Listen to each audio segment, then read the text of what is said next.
Sunday, Mike. So glad to make it here another Sunday with you.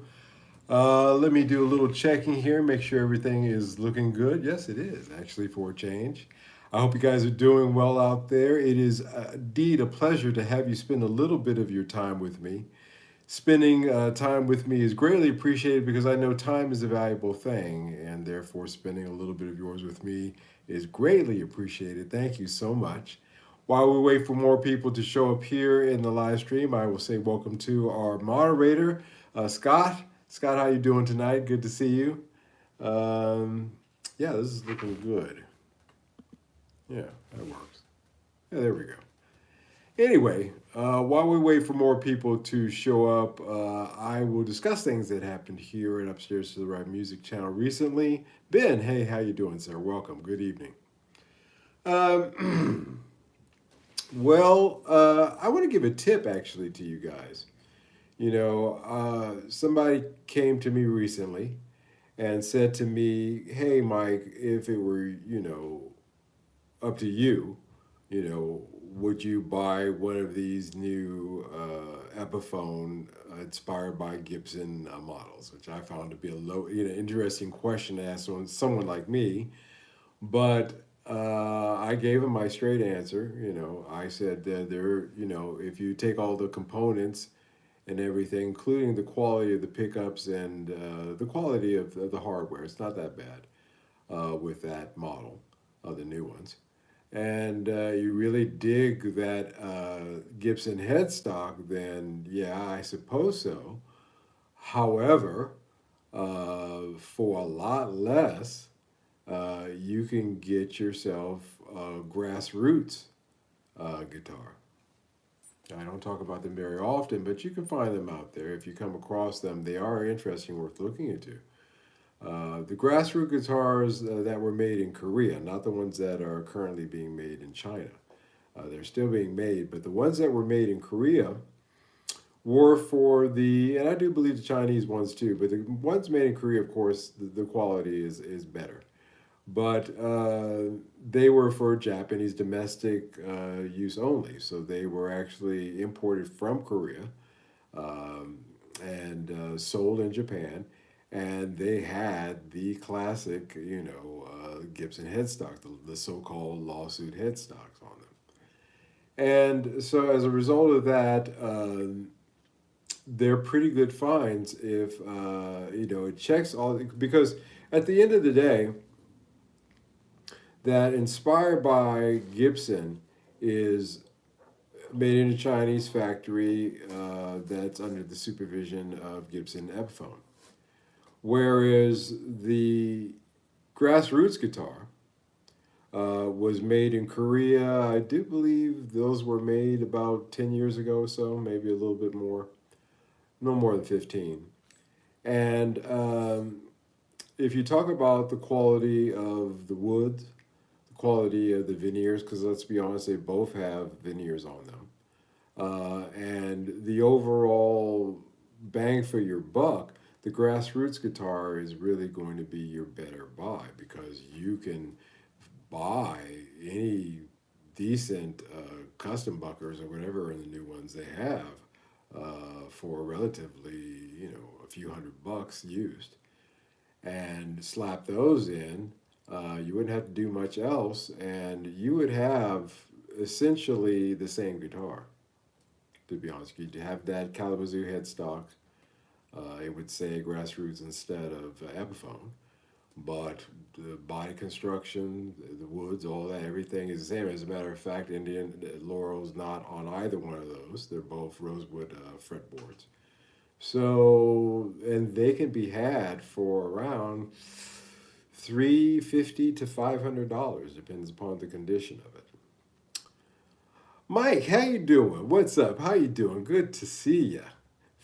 Fire Guy 65. There is an old homeless man near me who poops in an old honey bucket porta potty. I didn't know that there was a brand called Honey Bucket of porta potties. Well, you learn something new every day. Anyways, I came out to him and wait for the poo so I could farm or steal it and eat it, usually on meth. Well, Fire Guy, I would say that you got problems, man. Michael Watson, how you doing? Wilbert, how you doing? Welcome to you, South Carolina. Well, that's just fantastic. Glad to have you here. Good to have you here. Guys, I'm going to take a break here and let my cat out one moment. If not, she'll just pace around endlessly, and I don't want that. Sorry about that. Well, I think that for the money, that the grassroots guitar is something worth looking into. Now, you do have to look for the Korean-made ones, and they're easy to find because usually there's a stamp on the back that says "Made in Korea," so that kind of helps narrow it down. And again, like I said, if you're looking for the exact same build, long neck tenon, by the way, as well, if that means something to you. If you're looking for the same exact guitar as the new inspired by Gibson's, then I would go with a grassroots from Korea. That's just my opinion. As a matter of fact, I would say that chances are there's more consistency in the quality of the build than there is with the Epiphones there as well. So something to think about. And the grassroots really is something that is kind of a sleeper because, again, you don't see a lot of them because, again, these were for the Japanese domestic market. So people would have to, look for them, in Japan or look around the States or wherever you're at. There's usually some that can be found, but they are worth looking into and they're not that expensive.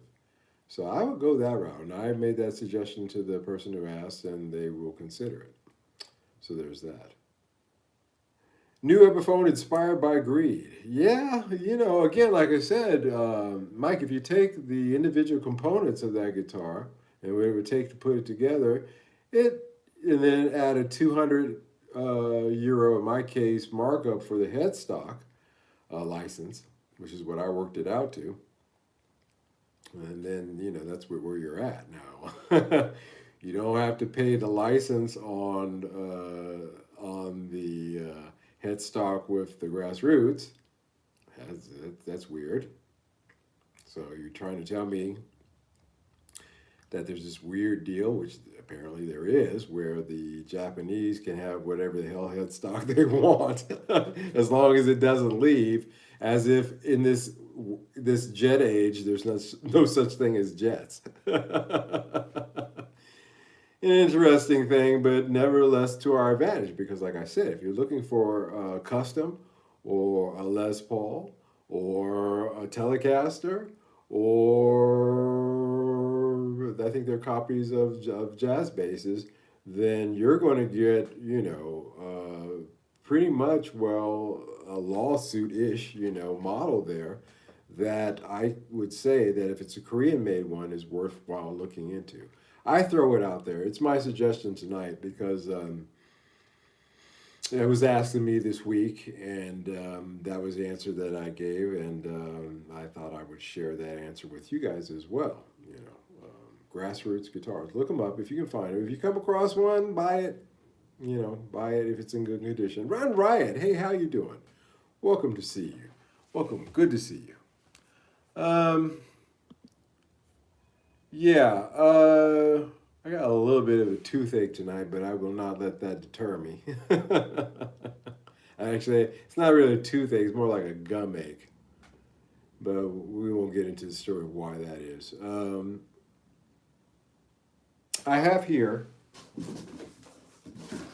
to show you, heavy, this is heavy. So this is my 1972, February of 72, Celestion Greenback with the original Pulsonic cone in it. Now, I had to have it repaired there. You can see that repair work done right there. But that repair work was done by some guys out in Studio City outside of LA that repair every rock guy's, from Slash to everybody on's, speakers. And so they did it for me, and they repaired this. I had 4 of them. I played all 4 of them, and I picked the best one, which was this one, a sounding one, and I kept it, and I sold the other 3 eventually. Now, Firefly guy, you're cracking me up. You're actually kind of funny, man. You can say I'm not gonna read that, but that was funny. Anyway, yep. So all original, still got the Celestian plastic backing on. A lot of them have lost this over the years. This one is still original, and I kept this one. And actually, this is the speaker that I had in my Laney. As you guys know, I'm on the hunt for an all-tube amp. The Laney was not an all-tube amp. It was solid state, kind of hybrid kind of thing going there. I want a true tube amp. So I took this out, and the Laney is sitting there with its original speaker in it, actually. Still had that, and we should decide what we're going to do with that. Maybe do a trade in if we find something. But I brought this out because I want to talk about vintage. I want to talk about vintage stuff. Now, if you're interested in getting one of these, and I use this to record all my albums with, every song, every TV commercial, every piece of music I did from 2015 on, I did using this speaker, or maybe 2017. Yeah, maybe move that up, 2017 or so. Around that time when I got it from Brad, the guitarologist, and I bought them from him. And I played all four. This was the best sounding one, and frankly speaking, it's an amazing sound. They all sounded okay, but this one just had a quality to it that the others did not. And there lies in the issue, the rub, because that's what was the problem. There was a little bit of rub there, so they had to repair that. So the rub of it is that the inconsistencies with vintage stuff really exist, and if you spend any time dealing with vintage stuff, guitars, speakers, pedals, whatever, you will find there are great inconsistencies there in terms of sound and quality. And so let's use that as a jumping off point for tonight's discussion, that concept. Suave, you should be an announcer for a radio. Your voice scale from 1 to 10. I'll give you an 8. Easy look. KLBJ in San Antonio, Texas. Hey, man, thank you so much. I welcome you for that compliment. I guess it was meant in good spirits, I think. Yeah, I got a good voice for radio. I have a face for radio. Run Riot. I guess before we get started, I got an offer on Reverb for supposedly new Eastman SB55, their white LPJ Junior Stamaya. Already in the US for a little bit over 1K shipped. You guys think that's worth it? Eastman guitars are not, let's see, do I have any notes here? Maybe not. Let's see. Eastman guitars are really great quality. I have to say that you really can't go wrong. Let's see here. Yeah, I have just my reverb notes here, sorry. And for that guitar, you're looking at anywhere between $1,000 to 13. It's looking here. So I think you're pretty safe with that price. For $1,000, if they keep the shipping under $100, then I think you're golden. And by the way, if I was to get a Les Paul Jr., this SB55 would definitely be it, because it is a friggin' beauty. Just as before we get started, just as a side note, just a beauty. Wow, this one comes with a hard case. Just an absolute beauty. Yeah. Nice one. I think you're in the right range with that, to be honest. I think you're okay. That's a deal for an Eastman. Yeah, I agree. I agree. Sneaking around the security now. So, oh man, you guys are killing me tonight. It's good to see all of you. You know, why vintage guitars kind of remind me of classic cars in a way. Another thing, see, this show you how my mind works. A friend of mine was saying that they rode in a brand new electric Porsche. And I said, "Oh, how was the ride?" And they said, "Oh, it was just as smooth as silk." Um, and we started talking about old Porsches and old Corvettes, how bumpy those rides were. I had an actor friend, Torian Black, that I was acting on stage with. He was in NYPD Blues on TV for a while, but he had a Corvette, and he used to pick me up. We'd go to rehearsals, and I'd ride in that Corvette, and I could ride. I could feel every stone in that ride, in that Corvette. It's just it was a 67, 68, something like that. And it looks like a dream, but it's a bumpy ride. No AC, by the way. It was a convertible T-top. It leaks oil. Um, and the interesting thing is that the friend was talking about that electric Porsche is that there's actually a button on that Porsche that you can push to make it feel like the bumpy ride of the old Porsche, which I don't know why. And it's, I'm gonna go through like a boulder field. Let me push that button for old time's sake. I just don't see the need for that yet. Apparently, it had it. Go figure. Where are we at? Ben, Mike, did I hear you say that the Laney Club amp you have isn't an all tube amp? I always thought they were. No, it's it's a mix, it's a hybrid thing because the reverb in it is digital and it's a hybrid tube. It's not 100% tube amp. It's a mix. And there's nothing wrong with that. I think it sounds great. But I want to get a real an all tube amp. I think I know the one that I want to get, and I know the guy who has it. We just have to see if he'll work it out with me. But yeah, that one wasn't all no. Old Corvette will shake your teeth out. That's right, Michael. That's correct. Or was it another amp you were talking about? No, Ben. I was talking about the Laney. Mike, what about the 79 Studio Lord? In clinking condition of approximately USA retail in your estimate. For 79 Studio Lord, the Studio Lords, for some strange reason, do not command as much money as their equivalents with Greco and some of the other ones. I would well, which studio lords? Don't those come in 500, 600, 700? So that depends as well.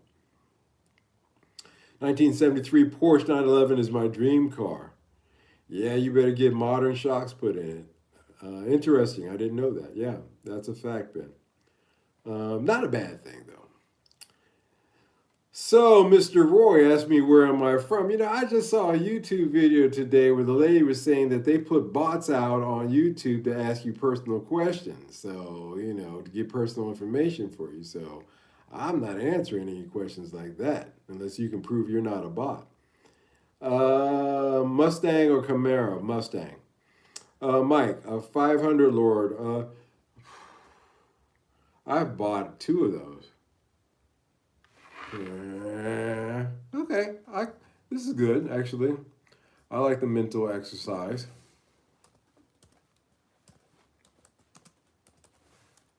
I got my notes here somewhere, I do believe. Let's take a look.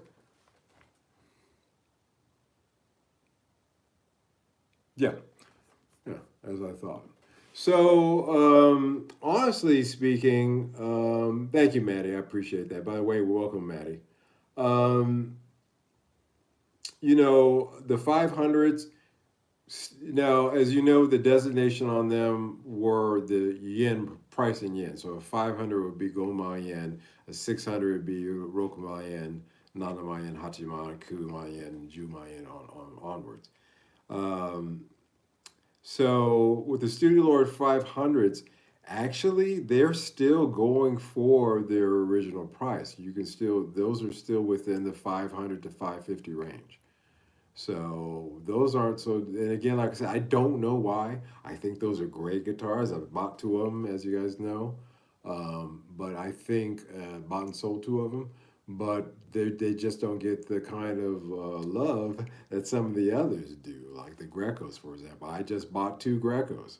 I bought a 1978 Greco Les Paul Custom and a 1977 Black Beauty, not Black, I'm sorry, Black Les Paul Standard. One was a 600 and the other, but both 600s. They're both it's in the 600 range.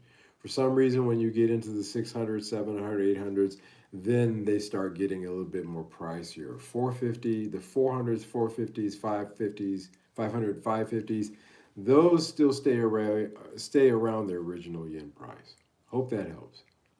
I bought a Camaro and then sold it and bought a Hellcat. Everybody called me a N-word right away. Why? I don't know what a Hellcat is. I heard that story about that guy who was ripping through New York or somewhere, or some county or some another had a Hellcat, and I didn't. They never really got into what the car was. I've been out of the states for so many years. I have no idea what that is, but I heard about that. By the way, you can keep your N words to yourself. Um, so honestly speaking, guys, with vintage guitars, as you can see, quality doesn't always equate to price. I think those Studio Lords are great guitars. And I think that honestly, it's weird that they don't get the kind of love that they should. But if you can get one around 500, 550 or so, then you're doing good and you'd be happy. They're a little heavy, but they're great guitars. No veneers on those. Not when you get into the 500 and above, or 5 or 600. Yeah, yeah, dig that. So it's kind of the same with vintage guitars in terms of the ride. They're beautiful, they're rare, but they're not always practical. They're not always practical. Now, when we listen to those recordings on vintage greenbacks like this one of our favorite acts, like for example, I could think of Free in that live show where they're doing All Right Now. That was Les Paul going through for a quad of these greenbacks. They weren't vintage at that time. They were just greenbacks. But the point of that being at that time, they were new speakers. And I pity people who think that buying something like this is somehow going to make them sound like that. Johann Segborn does great work on his YouTube channel talking about the differences between Celestion speakers from then to now. That, quite frankly, in his opinion, there's nothing like the sound of vintage Celestions. But as I said when we opened up tonight, I had 4 of them. I played all 4, and this was the best sounding of them. There was one that sounded, and there were 2 that were pretty nice, but this one was the sweetest of them all. So even amongst that, they were all the same year. Yeah, they were all the same year. It was a same year quad there. And all original still all had their, except one of them didn't have its original. That's right, one didn't have its original Pulsonic. That's the thing. That one went. The other 2, that's the one that didn't sound so great. The other 2 were okay sounding, and this one was the sweetest, but variation, even amongst them, that I experienced. So, just like a 55 Corvette, these speakers turn heads, but would you want to invest the kind of money to find out if it's going to be your daily driver or not? And I think the answer to that is no. I had the rare opportunity to try four out.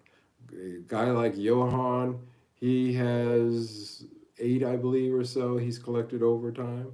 Um, what's that studio musician, session musician that's on YouTube? He used to play with Rick Springfield. Oh gosh, he's Rick Beato's friend. Oh, I should think of his name. Anyway, real good guy, nice guy. I actually met him.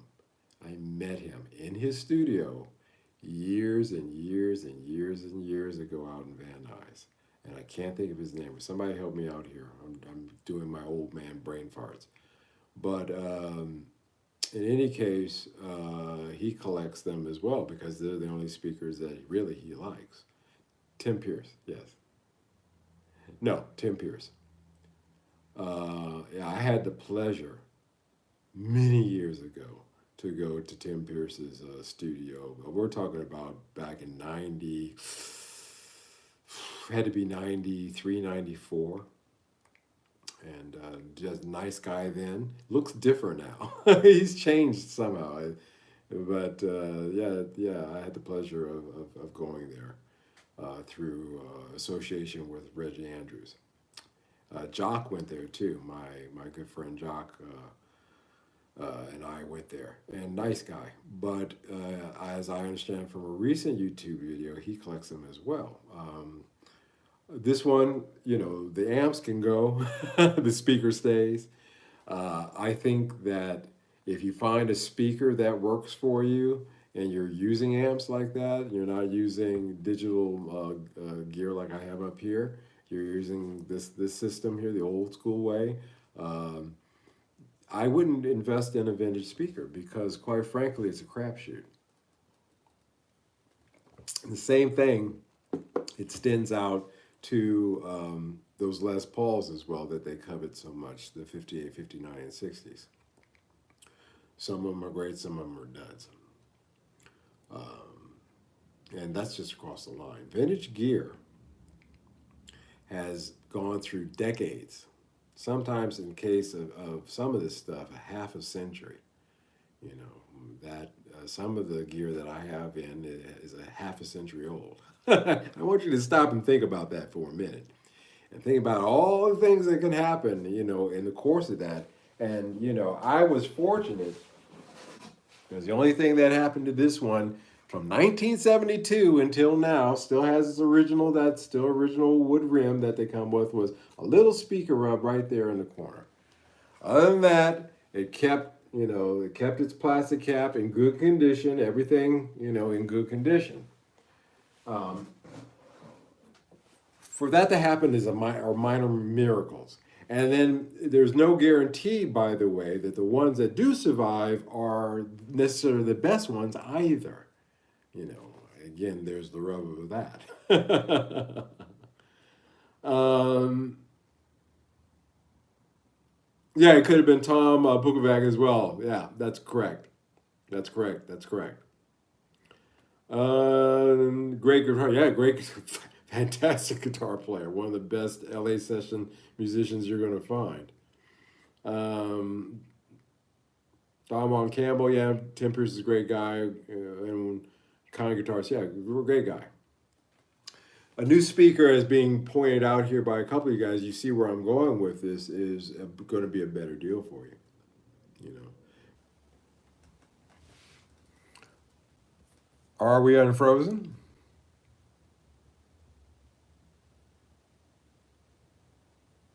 Let's see here. I think we're back. All right. Sorry about that, guys. I have no idea what that was. It was the internet here, I believe. Thank you so much, guys, for coming back. I'm from Russia and want to wish you a good day. Well, thank you, sir. I appreciate that. Thank you. Thank you. Yeah, sorry about that, guys. I don't know where we left off or what you guys heard there at the end, and I hope I wasn't frozen like Han Solo. Like, hope it wasn't that bad. But we're back. Um, what I was riffing on was just how much of a pain in the butt it is with neck issues, electronics, hardware, setups that just don't work.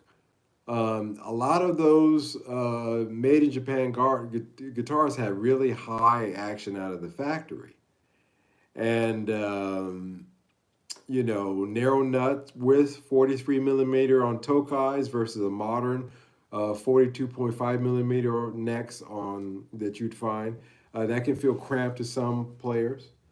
Um, I know that one of those Tokais I had in was just a beautiful guitar, but my gosh, it had the thinnest neck, that I have ever felt. And that was 1983, I think. Anthony Thor here, by the way. I don't know if I said hello to you. Welcome. Welcome to anybody that I forgot here, by the way. We're having problems, unfortunately, for some reason here tonight, but we shall persevere. Um, Now, modern guitars are better. Actually, hey, how you doing? Sometimes. For example, we just talked about Eastman, Sire guitars, um, the Squire Classic Vibe. I'll throw it in there at the right price. Tokai UALS guitars. Even Harley Benton Les Pauls can feel better out of the box, honestly, than some of the 78 EG 500s I've had, or 450s. Certainly the 450s. The EG 450s feel cheap, and a lot of people wonder if they're hollowed out or not. I don't know.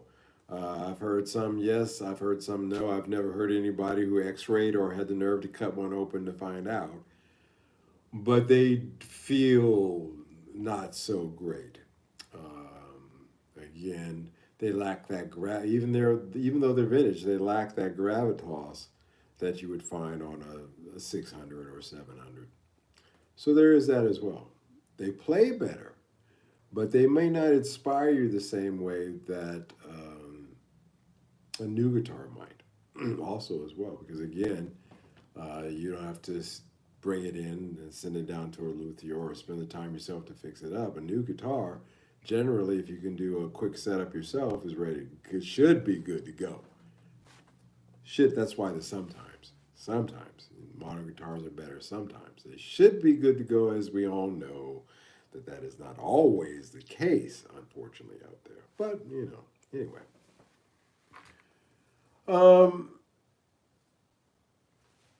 But then again, it gets to aesthetics as well. I understand that some of you out there would rather have a beat up vintage, with a vibe to it, than a perfectly good modern playing guitar. So that comes down to a personal aesthetic, and also what fits your style of music too, as well, because, you know, you don't want to be in a heavy metal band and show up with a pink Hello Kitty guitar, if you catch my drift.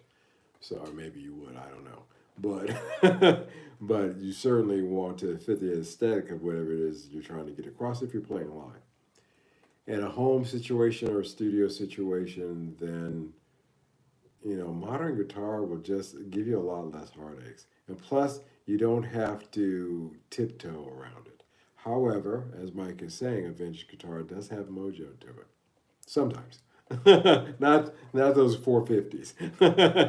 Not the Greco 450. As a matter of fact, I've been using AI, as I told you, just as a no, I don't. You only get. It's just like anything else. The inputs are important, but when I put in certain data points and say, okay, figure this out for me, even the AI says stay away from 450s.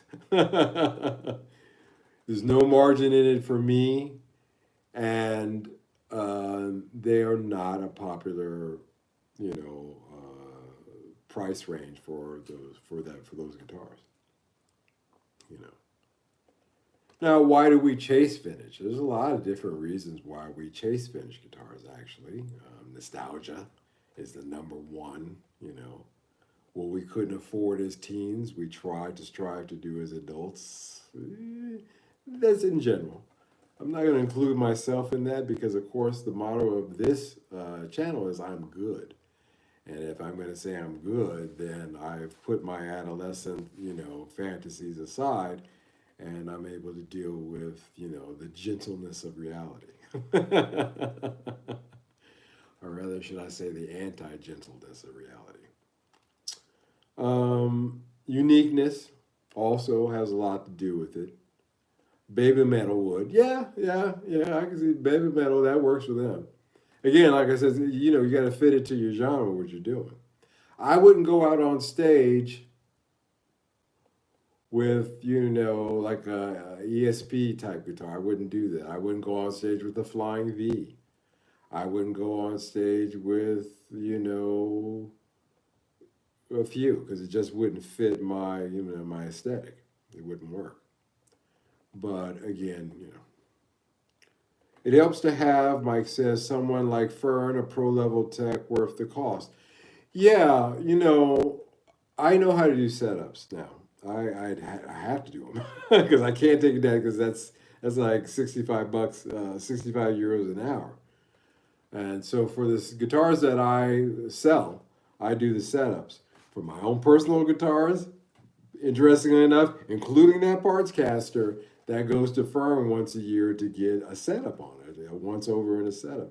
That Telecaster went to him as well. It's funny. For me myself, because I've said it before, I can set them up and they're good. I get the action at a decent place where I can sell them. But Fern, when he does it, I give him a pack of strings. He knows how I like it. When I get it from him, it just feels tighter. It feels like a tighter instrument. He tightens it up. I know you guys know what I mean if you experience that. So there's that. It does help. What, Scott? You're monitoring yourself now. You didn't say I look like Obama, did you? Oh my gosh! Like, oh my gosh, they're right. He does. Uniqueness. No two are the same. Restoration satisfaction. I'd rather fix up an old Greco than buy a new Fender most days. That's me. I take a certain amount of pleasure. I take a certain amount of pleasure out of restoration. I really do. As I get older, woodwork and carpentry uh, is good work. It's solid work. It's solid work. So I like that. The other reasons of historical value, of course, Matsumoku. Um, I've got the other guitar I have coming in is a 1975 SE 600 Matsumoku made. That was their top of the line Strats at that time, based off 70 style. So it's got the 70 style headstock on it, Strat. Matsumoto made Japanese guitars are the ones. If you got that Matsumoto plate on the back of your guitar, you got yourself a winner that's going to hold its value. Because collectors, as was being discussed over, those are the made in Japan guitars that people are starting to want to get. That's a name they can latch onto. Matsumoto, it's good, and frankly speaking, it is. The consistency of Matsumoto guitars were shooting in the 96, 97 percentile range. Pretty high. Tokai Gaki is a cultural touch point as well. Um, and so there's that. And so you kind of take that in consideration as well. Of course, we're not, robots. And of course, we have things that we'd like to have. I wanted to have a vintage Japanese guitar. It just so happened, because I was patient, like I said, I found the one that spoke to me for reasons, because it has a story behind it.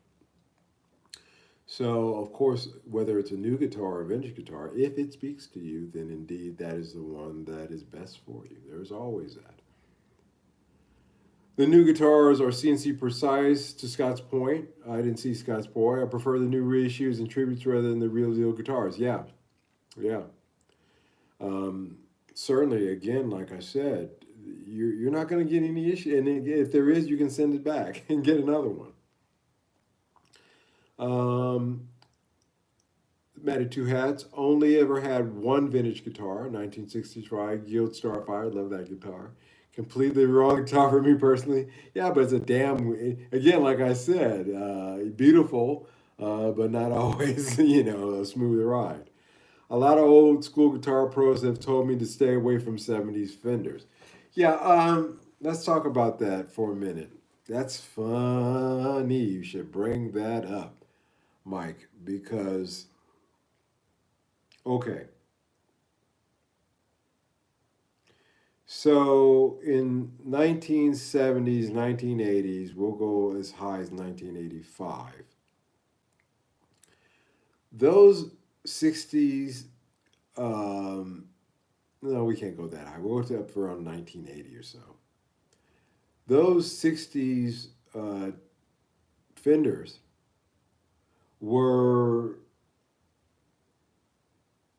just old guitars. They were secondhand guitars. My Uncle Carlton has a 66 or 67 Telecaster that he got for, he told me, $100 across the street from Manny's in New York. Not because it was a vintage guitar when he bought it in early 70s. It was just a secondhand guitar. And the dealers and the cabal that I spoke of earlier, when they created this cabal to speak up and to talk up those 50s and 60s guitars to get them to the prices, the astronomical prices they are now, part of their diatribe and their sales point was to say that there's something wrong with the Fender guitars. Oh, it's got the three bolt plate in the back. Oh, it's got the large headstock. Oh, they're boats. They're not well. They're not made well. This, that, and the other. Isn't it interesting that when you fast forward to today, uh, when those guitars are now becoming vintage, all of a sudden, hey, those 70s strats were great, they're fantastic. You're really going to dig them, you're really going to like them. So the point of all that, because again, when you got a little bit of knowledge, a little bit of history, they can't bullshit you. You know, that's all I'm saying. You look good, bro. Thank you. Hey, Daddy, here we go with the daddies again. Chocolate Mike. Hello from the Republic of Gay. Hey, you guys are killing me tonight, but welcome to all. Yeah, everybody's welcome at this party. We don't shut the doors on anybody as long as you're respectful. Um, so, I point that out just to point that out, there's nothing wrong with 70s Fenders as much as there was with 60s Fenders or 50s Fenders. You know, you're going to find a lot more duds than you would normally find today with the modern CNC guitars. So you can respect what modern guitars bring and still love what vintage guitars are. I guess essentially what I'm trying to say. I just think that you're doing yourself a great service by not approaching vintage guitars because you think it's going to get you that sound, whatever that sound is, whether it's of an artist who has a sound or a collective mob discussion on what the 60s or 70s or 80s sound was. No, because they're not going to give it to you. I started out by saying that those speakers that those guys were playing, those 70s rock guys were playing brand new Celestions. They weren't vintage greenbacks at that time. So whatever sound that you're looking for, you're better off buying a new greenback, they say. But that's a whole nother subject for another day. Johan would disagree, and I do too, but we'll talk about that another time. But I think that, it's something that I thought I'd like to talk about tonight. I'd like to get back to our discussion about Laurel Canyon. Mike, I got Mexi Fender 70s Richard Telly Deluxe. I got a deal at a local pawn shop, and that's the way to go. That's the way to go. I miss pawn shops. Oddly enough, there's no pawn shops here. Um, Emmett, I see you on Grinder. I don't know what Grinder is. Is that a heavy metal chat group? I'm gonna kind of pretend like I don't know it, but I can kind of guess. You guys in the States are twisted, man. Y'all have lost the way. You have lost the way in ways that I don't think you understand. Oh, I made a mistake about. Oh, sorry, that went fast. Oh, I made a mistake about the Eastmen I mentioned earlier after checking again. Troll Patrol, yeah. Confused it with another offer last night for one user. I got sold. Current offer, new one is a bit higher at 1160 shipped. Still a decent deal, even though, yeah, I told you the range on those is 1,000 to 1,250. So anywhere you fall within that, including shipping, if it gets you to 1,250 with the shipping, then you're still doing good. I just put Emmett in the grinder. Good one, Maddie. So let's get back to Laurel Canyon. I've talked to you guys about Jim Morrison, Frank Zappa's wife, who happened to go to school, kindergarten with Jim Morrison, their CIA-ish, manager, Cohen. I talked about John Phillips from the Mamas and the Papas. And in the case of each and every one of these, good one, man. Yeah, that was funny. um, in the case, hey, welcome to you. Welcome to the chat. In the case of every one of these, and Stephen Stills also, I talked about as well. In the case of all these icons, all of these people, they were all children of, or themselves were involved in some really weird trips. Like Stephen Stills spent a lot of time in South America, and then became, it's just weird that all of them are from families of that are involved deep ties in the military industrial complex, and they all seem to come together all at once in the same time period up in Laurel Canyon. So we're introducing people here. Barack Obama light. I hope real light, like super light. Um, let's bring another character in. I want to start introducing these folks. Now, here's a character who just recently passed away. You guys know David Crosby from Stills, Nash, Young, and Cosby. And Mike Morris, what's the name of the book about the canyon Skunk Baxter works in MIC think tank? I know what you're talking about. I will think about it if I can think about that before we go, but I know that story as well. Is it a music channel? Yes, it is indeed. We're going to do a little bit of music history here. Let's talk about another man named David Crosby, with his founding member of the seminal Laurel Canyon band, the Byrds, as well as, of course, Crosby, Still, Nash, and Young, or CSN in the beginning. Crosby is not surprisingly the son of an Annapolis graduate and World War II military intelligence officer, Major Floyd Dallenfield Crosby. Like all the others in this story, Floyd Crosby spent most of his time, post-service time, traveling the world. These travels landed him in places like Haiti, where he paid a visit in 1927 when the country just happened to be, coincidentally, of course, under military occupation by the United States Marines. And by the way, one of the guys that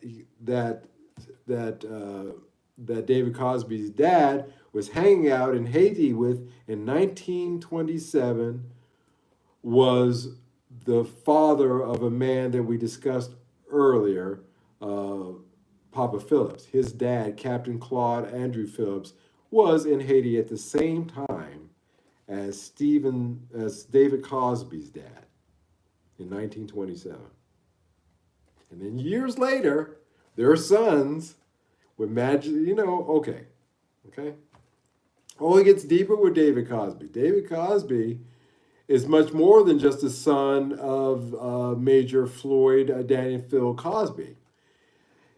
David Van Court Crosby, as it turns out, is a scion of the closely intertwined Van Cortlandt family, Van Skyer, and also Van Rensselaer families. And you're probably thinking, who's the Van Who families? Well, I can assure you that if you plug those names in over at Wikipedia, you would spend pretty much a fair amount of time reading up on the power wielded of this clan for the last 2.5 centuries. The David Cosby family tree includes U.S. senators, congressmen, state senators, assemblymen, governors, mayors, judges, Supreme Court judges, Revolutionary and Civil War generals, signers of the Declaration of Independence, and members of the Continental Congress. It includes, I should hasten to add, for those of you with a taste for such things, more than a few high ranking Masons. Okay. Stephen Van Rensselaer, which was part of this Cosby clan, for example, was the Grand Master of Masons for New York. And if that isn't impressive enough, David Van Court Cosby is also a direct descendant of the family founding and Federalist paper author Alexander Hamilton and John Jay. Okay, so David Cosby was not just some. Why do you think it is?